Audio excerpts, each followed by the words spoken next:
Alright, this is the duo drive floor tom that is doubled as a snare drum with the Tama Superstar Hyperdrive.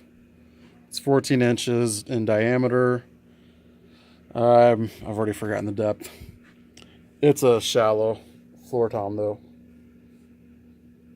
as is the tom-toms. They're shallow in depth.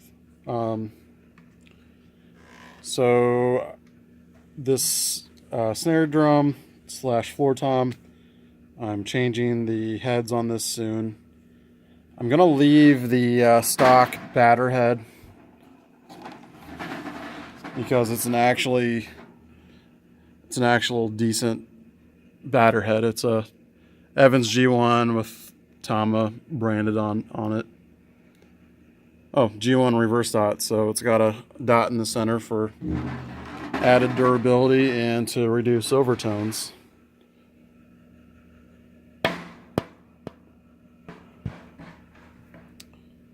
If I get my big head out of the way. I can't see the dot in there. Whatever. Either way, I'm going to keep that batter head on until it wears out. And then I'll put my new Aquarian heads on it. Aquarian head, excuse me. The resonant head, though, I'm gonna change that out. It's a cheap Tama branded resonant head. I mean, I could probably leave it on, but I already bought it, ordered the 14-inch resonant head. It's gonna be a gloss black Aquarian resonant head. But thought I'd show the features of this floor tom. This floor tom leg, boot or foot, it's got a bit of an air thing in it. It's not like Tama's Star or Star Classic drum floor tom legs. Not quite that level, but it's good. It's got a nice solid base to it.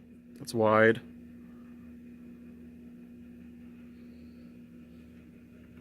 The actual part where the tom legs go into, it's basic. Doesn't have any advanced features. You just spin it to loosen it, take it out, tighten it. Doesn't have the quick lock system. Again, here's the lugs with the bridged piece of metal with the air gap. Although this is like considered cheap, I guess. I wouldn't call this cheap. Some people don't like these types of lugs, even though Yamaha Recording Customs have this style minus the air gap. I like them. I think they look great. I think they protect the shell of the drum, which is a good thing. And it adds structural rigidity. I can't talk today. It'd be nice if these came with the adjustable butt plate end, like some of Tama's higher end snare drums, like some of their SLPs have it. One of my SLP drums does. Over here, although I prefer lever action throw off strainers, this type of style probably is a better fit for this floor tom, because then you just slap it on and off. You don't have to reach down and find the lever and pull the lever up. Let me flip this around.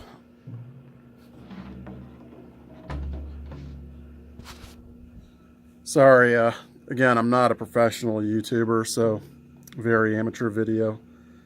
Again, I like these knobs on here. It's rubber. Feels pretty good. It's easy to turn up and down. Here's the bridge throw off.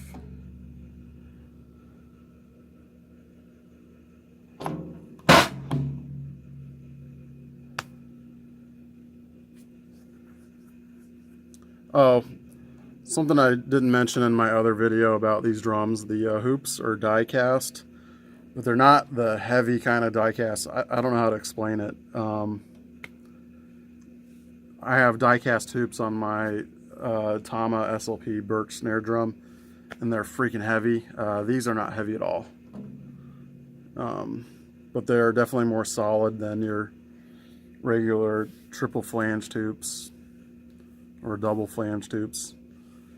More solid feeling, and they won't chew up your sticks as much because they're a bit rounded over. I don't know if you can see that.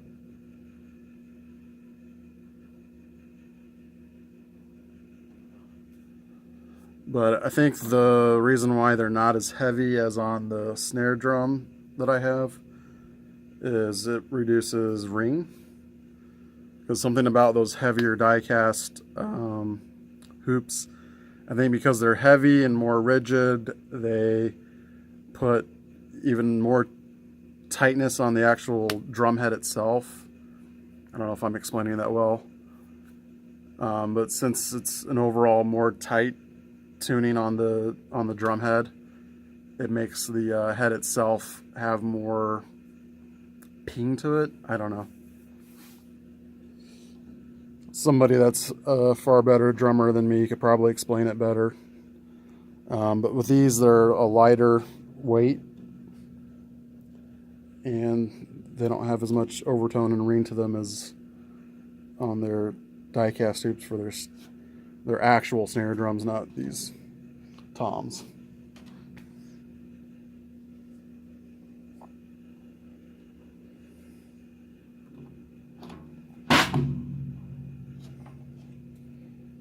Oh, this isn't tuned very well. I haven't been working on tuning them because I plan on changing all the heads. But yeah, you can hear that's out of tune.